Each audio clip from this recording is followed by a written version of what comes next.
Selamat berjumpa kembali dalam layanan audio Sahabat Seperjalanan. Hari ini adalah hari Sabtu 9 Desember 2023. Tema renungan saat teduh kita dengan judul Hargai yang bekerja keras. Hargai yang bekerja keras. Firman Tuhan terambil dalam 1 Tesalonika pasal 5 ayat 12 sampai dengan ke-15. Kami minta kepadamu saudara-saudara, supaya kamu menghormati mereka yang bekerja keras di antara kamu, yang memimpin kamu dalam Tuhan dan yang menegur kamu, supaya kamu sungguh-sungguh menjunjung mereka dalam kasih karena pekerjaan mereka. Hiduplah selalu dalam damai seorang dengan yang lain. Mari kita berdoa. Bapa yang di dalam surga, kami belajar dalam hidup ini untuk bertanggung jawab dan mengerjakan tugas hidup kami dengan sebaik-baiknya dan dengan bekerja keras. Dalam nama Tuhan Yesus kami berdoa, amin. Shalom sahabat perjalanan yang dikasihi Tuhan, hargailah mereka yang bekerja keras. Itu tercantum di dalam ayat 1 Tesalonika pasal yang kelima ayat 12.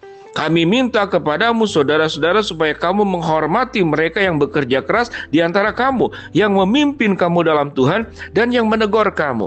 Pada bagian ini adalah Rasul Paulus memberikan sebuah nasihat kepada jemaat di Tesalonika agar menghargai mereka yang bekerja keras, baik di dalam pekerjaan tentunya yang paling utama pekabaran Injil yang dilakukan oleh Rasul Paulus di dalam pekabaran Injil selama 3 periode. 3 tahapan yang dilakukan oleh Rasul Paulus sampai yang terakhir adalah di Roma.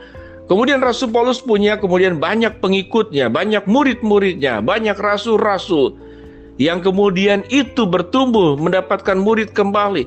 Mereka yang memberikan hidupnya sepenuhnya untuk pekerjaan-pekerjaan pekabaran Injil, untuk pekerjaan-pekerjaan Tuhan, dan mereka tidak melakukan pekerjaan yang lain. Maka mereka sedang melakukan pekerjaan Tuhan dan harus dihargai.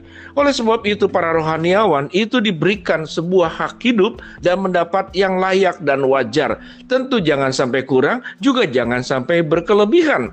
Kalau kurang berarti kita tidak menghargai. Ada nabi Allah, ada rasul Allah, ada hamba Tuhan yang sudah Tuhan pilih, membimbing kita, memberikan semua yang terbaik kepada kita, apalagi yang sungguh-sungguh dengan adil, dengan kesungguhan, melayani firman, memberitakan firman, mendoakan, mengelola sedemikian rupa gereja dan lembaga-lembaga keagamaan di dalam naungan iman percaya Kristus. Mereka wajib untuk diberikan bagian daripada haknya agar mereka tidak perlu memikirkan unsur-unsur hal yang lain. Dan di bagian gereja pada umumnya sudah melakukan semuanya itu. Itu yang disebut dengan mereka yang bekerja di dalam pekerjaan Tuhan. Namun ada yang bertanya, kalau pekerjaan yang lain apakah bukan pekerjaan Tuhan? Sesungguhnya apapun yang kita kerjakan, sekalipun kita bukan rohaniawan, kita bukan pendeta, kita bukan penginjil, maka itu adalah pekerjaan Tuhan. Semua pekerjaan yang kita lakukan, yang kita usahakan, yang kita upayakan, semuanya untuk kemuliaan Tuhan, maka itu adalah pekerjaan Tuhan. Seorang dokter dengan sungguh-sungguh menjalankan profesinya, maka dia sedang melaksanakan pekerjaan Tuhan.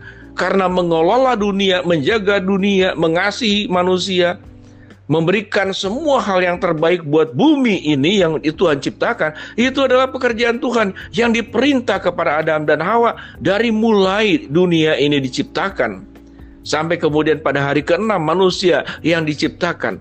Jadi hargai mereka yang bekerja keras. Apa kemudian implementasi dan terapan yang kita perlu pelajari?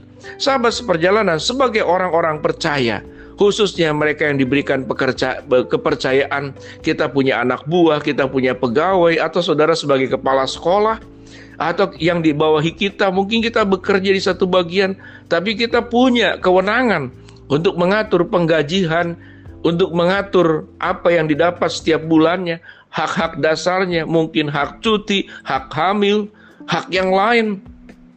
Maka mereka yang bekerja keras melakukan pekerjaan Allah apapun bentuknya, mereka harus dihargai dengan secara benar. Kalau dikatakan bagaimana cara menghargainya, tentu ada caranya, ada aturannya, ada regulasinya. Setiap tempat berbeda. Pemerintah sudah menetapkan yang namanya UMR, upah minimum regional.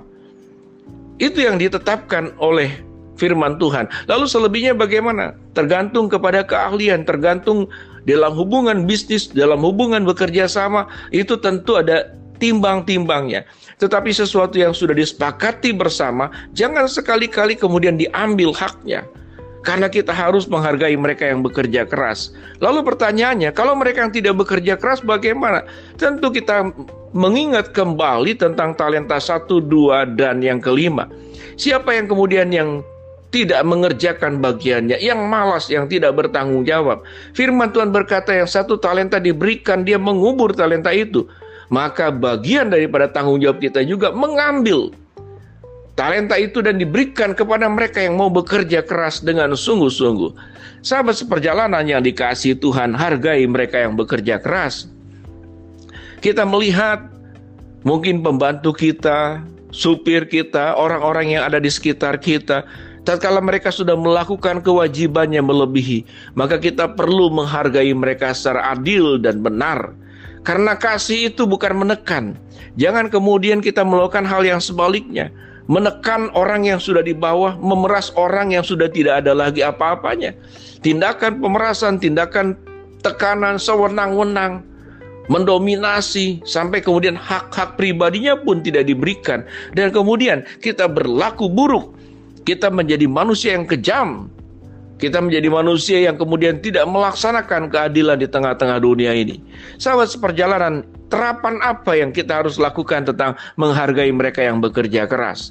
Mari kita lihat, kalau ada orang-orang yang sudah bersumbangsi, mengerjakan bagiannya, lalu kita diizinkan oleh Allah, diberi kepercayaan oleh Tuhan sebagai yang mengelola, kita harus menghargai mereka. Khususnya dalam hubungan suami istri, suami harus kemudian bekerja keras juga menghargai istri yang bekerja keras mengelola rumah. Jangan keluar ucapan yang bekerja itu saya, kamu istri kan tidak bekerja apa-apa. Suatu istri mengelola keluarga dengan baik, mengurus rumah tangga dengan baik, mengurus suami dengan baik, mengurus anak-anak dengan baik, itu pekerjaan yang mulia. Sewaktu membawa seluruh anggota keluarga itu datang kepada Tuhan, menjadi keluarga yang beriman, keluarga yang bertanggung jawab, maka itu adalah pekerjaan. Anak-anak harus menghargai orang tua yang sudah bekerja keras, yang membimbing. Demikian juga orang tua juga perlu menghargai. Kalau anak-anak memang belum bisa menghasilkan uang, tapi anak-anak sudah melakukan tanggung jawabnya, belajar dengan sungguh-sungguh, mengelola dengan baik, maka kita pun perlu menghargai kerja keras. Kerja keras tidak selalu berakhir dengan imbalan dalam bentuk finansial, tapi kerja keras adalah bentuk tanggung jawab untuk setiap kepercayaan yang sudah diberikan oleh Tuhan melalui orang-orang di sekitar kita. Jadilah orang yang bertanggung jawab, yang bekerja keras dengan sungguh-sungguh. Namun tatkala ada orang yang bekerja menjadi bagian partner bagian kita atau di bawah kita, jangan juga kemudian menyunat apa yang menjadi hak mereka. Jangan mengambil hak janda, hak anak yatim. Kalau dalam firman Tuhan katakan sekalipun mereka tidak bekerja, namun karena keadaan mereka berada dalam kondisi yang terpuruk, apalagi mereka yang bekerja yang ada pada diri kita. Jangan menjadi orang yang hambur untuk diri sendiri, foya-foya, hidup hedon, sementara mereka yang memperjuangkan bagian-bagian yang menolong kita, bagian menjadi mitra kita, kita tidak memperhatikannya. Ingat, hargailah mereka yang bekerja keras. Konteks dalam 1 Tesalonika ini tidak semata-mata untuk hamba Tuhan yang melakukan pekerjaan Tuhan. Setiap orang yang bekerja buat kemuliaan Tuhan, itu adalah pekerjaan Tuhan, dan kita harus menghargai mereka yang bekerja keras. Mari kita berdoa. Bapa dalam surga, terima kasih buat kebenaran firman Allah yang mengajarkan kami untuk menghargai mereka yang bekerja keras. Hamba-Mu berdoa buat sahabat seperjalanan yang sedang sakit, Tuhan jamah sembuhkan. Sahabat seperjalanan yang sedang menghadapi masalah, Tuhan bukakan jalan. Sahabat seperjalanan yang sedang berdoa mengharapkan sesuatu, Tuhan kabulkan dengan cara dan waktunya Tuhan. Dalam nama Tuhan Yesus kami berdoa, amin.